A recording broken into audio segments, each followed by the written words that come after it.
dans un monde où la réalité et la fantaisie s'estompent. Un jeune homme, autrefois banal en tout point, est sur le point de subir une transformation qui brisera les limites de son existence. Le fruit de l'évolution commence par un coup du sort, une convocation inattendue dans un royaume mystérieux. Magique, mais ce n'est pas une aventure ordinaire, sans avertissement. Le protagoniste se lance dans un voyage de découverte de soi et de pouvoir surnaturel, le tout déclenché par un seul fruit étrange. Ce qui semblait être un fruit ordinaire s'avère être la clé d'une force et d'une beauté inimaginable, et de plus de mystère qu'il ne pourrait jamais prévoir. Alors que sa vie est bouleversée. Une chose devient claire, le chemin à parcourir est pavé d'émerveillements et de dangers. Que se cache-t-il derrière l'attrait séduisant du fruit? Seul le temps nous le dira. Et les réponses pourraient être... Plus qu'il n'est prêt à affronter, la grotte était faiblement éclairée, son air épais d'un mystère presque tangible. L'atmosphère s'accrochait à Seiichi Higurashi comme un linceul invisible, l'enveloppant, le figeant sur place alors qu'il se tenait dans l'ombre. Ses pieds semblaient enracinés dans le sol, son corps refusant d'obéir à ses ordres de bouger. Une tension lourde et tacite emplissait l'air, affolant son cœur. Des profondeurs de l'obscurité. Une silhouette émergea, une femme d'une beauté à couper le souffle. Sa tenue, à la fois révélatrice et sophistiquée, semblait en contradiction avec sa façon de se tenir. Un air une élégance et une autorité qui inspiraient le respect. « Épouse-moi », dit-elle d'un ton ferme, comme s'il n'y avait pas de place pour le débat ou l'hésitation. Seiichi sentit sa gorge se serrer, son esprit vacilla, luttant pour comprendre les mots surréels qui résonnaient dans le silence de la grotte. Son monde tourna, et ses pensées se dispersèrent, comme des feuilles prises dans une tempête. C'était comme un rêve, un moment absurde et illogique, qui défiait la réalité. Pourtant, même si sa tête était pleine de confusion, ses mots refusaient de s'estomper, comme s'ils avaient été gravés dans le tissu même de l'existence. Alors que le poids étrange de la situation pesait sur lui, des souvenirs de son passé commencèrent à refaire surface. Des souvenirs qu'il avait désespérément essayé d'oublier. La vie de Seiichi n'avait jamais été facile, et dans les couloirs bondés de son lycée, il s'était toujours senti comme un paria. Les rires et les bavardages de ses camarades de classe résonnaient autour de lui, mais Seiichi restait en marge de tout cela. Isolé, son corps en surpoids et son apparence négligée faisaient de lui une cible facile pour les moqueries. Les railleries cruelles et les rires sarcastiques de ses pairs étaient une présence constante, approfondissant les blessures de son estime de soi déjà fragile. Il avait appris à baisser la tête, à éviter leurs regards perçants et à simplement accepter sa place en marge de la société. Il s'était convaincu que c'était tout ce qu'il méritait, une vie de l'invisibilité, la douleur et la solitude. Mais ensuite, tout a changé. Un jour ordinaire, alors que Seiichi était assis seul dans la salle de classe. Une lumière aveuglante, soudaine, a englouti toute l'école. C'était accablant, consumant tout sur son passage. L'air était rempli de halètements et de cris de peur, alors que les élèves se précipitaient pour comprendre cet événement surnaturel. Avant que la panique ne puisse s'emparer de tous, une voix grave et impérieuse résonna dans les couloirs, son ton à la fois autoritaire et d'un autre monde. « Vous avez été convoqués dans un nouveau monde », proclama une voix. « Formez des groupes pour survivre. » Le chaos éclata. Les élèves se sont agrippés les uns aux autres, formant des groupes soudés dans un élan désespéré. On tentait de se mettre en sécurité. Seiichi, cependant, est resté seul, le cœur lourd en réalisant que personne ne lui tendait la main. Il est resté à l'écart, comme toujours, puis la voix a parlé à nouveau, s'adressant à ceux qui étaient restés derrière, à ceux qui sont seuls. J'accorde une compétence unique, quelque chose qui dépasse ce que les autres recevront. En un instant, le monde autour de Seiichi a disparu. Quelques instants plus tard, le vide s'est brisé et Seiichi s'est retrouvé au milieu d'une forêt dense et inconnue. L'air était lourd du parfum terreux du feuillage et les sons du bruissement des feuilles et des appels d'animaux lointains l'entouraient. Avec sa vision qui se brouillait, il a aperçu un fruit étrange à proximité, malgré son désespoir. Son esprit analytique, une compétence qu'il avait acquise dans ce nouveau monde, l'identifia comme le fruit de l'évolution. Sans hésitation, il le dévora, poussé par le besoin de survivre. Quelques secondes après avoir consommé le fruit, une voix lui parla, activant ses effets. Seiichi, cependant, n'y prêta aucune attention. Sa concentration était uniquement sur la survie. Il s'enfonça plus profondément dans la forêt, ses sens aiguisés par l'influence du fruit. Il ne fallut pas longtemps avant qu'il remarque un groupe de singes rassemblés autour d'autres fruits, saisissant l'opportunité.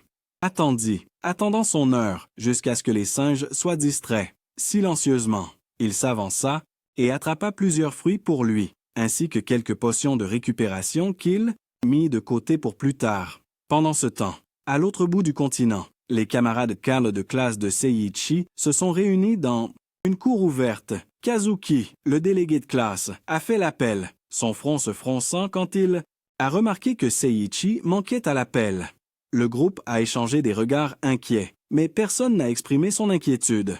Il y avait des questions plus urgentes à régler. La survie dans ce nouveau monde étrange, de retour dans la forêt. Le voyage de Seiichi a continué, ses sens aiguisés par les fruits. Il est tombé sur un champignon particulier dont les couleurs vives ont attiré son attention. Il a vérifié sa base de données pour toute information, mais n'a rien trouvé. La curiosité prenant le dessus, il a décidé de le manger.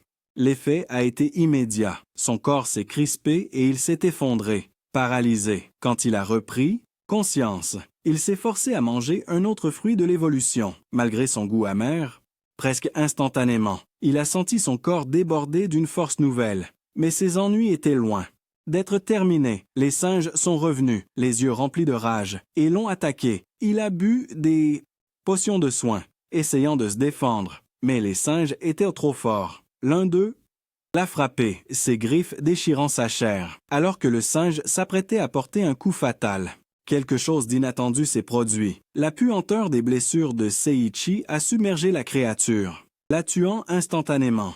Le corps s'est désintégré, laissant derrière lui des objets à piller. Seiichi, bien qu'encore secoué, a ramassé les objets, gagnant de nouvelles compétences et un livre détaillant le malin singe. Son corps a subi une autre évolution douloureuse. La transformation a duré ce qui lui a semblé être des heures. Mais quand ce fut fini, Seiichi se retrouva changé. Il était plus mince, plus beau et dégageait une aura de puissance. En consultant sa base de données, il découvrit qu'il avait évolué une fois sur 10 possibles.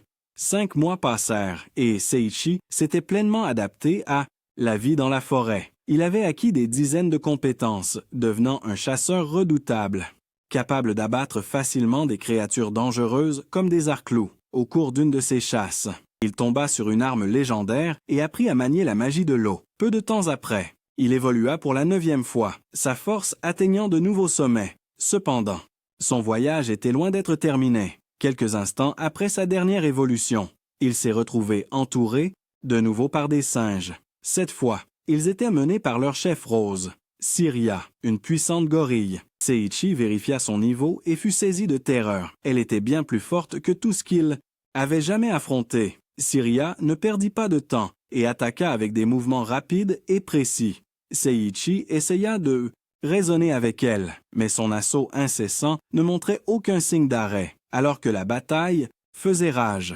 Cependant, Syria commença à remarquer la force croissante de Seiichi. Ses attaques diminuèrent en intensité, finissant par cesser complètement. À la surprise de Seiichi, Syria se révéla être une gorille femelle. Confessant ses sentiments pour lui, Seiichi, cependant, n'était pas prêt à accepter ses avances. Il a essayé de l'attaquer, mais Syria a esquivé ses coups sans effort. Elle a riposté avec les siens, sa force le submergeant. Seiichi a sorti un poignard et a tenté d'utiliser la magie de l'eau, mais le sort s'est retourné contre lui, le laissant exposé. Syria, lui, a asséné un coup écrasant. L'envoyant s'étaler sur le sol, elle se tenait au-dessus de lui, observant avec un mélange de curiosité et d'amusement. Dépassé, Seiichi a envisagé d'utiliser sa puanteur comme dernier recours. Mais avant qu'il ne puisse faire quoi que ce soit, Syria l'a interrompu, le soulevant avec facilité et l'emmenant dans son repère. La première nuit de Seiichi dans le repère de Syria fut étrange.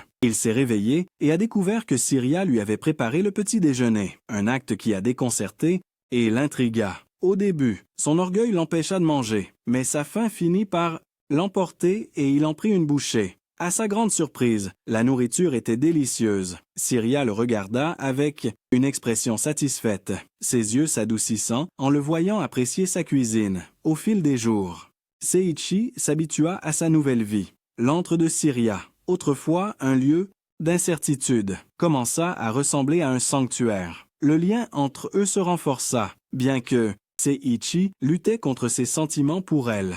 Pourtant, il ne pouvait nier qu'il avait trouvé quelque chose dans ce monde étrange, de la force, un but, et peut-être même de l'amour, alors qu'il se tenait dans la grotte faiblement éclairée, face à la femme magnifique qui lui avait demandé de l'épouser. Il réalisa que son voyage ne faisait que commencer. Après le petit déjeuner, Syria a de nouveau soulevé l'idée du mariage. Seiichi, bien qu'il reconnaisse sa gentillesse et sa force, n'était toujours pas prêt à épouser une gorille. Aussi remarquable soit-elle, il se trouvait incapable même d'envisager cette possibilité.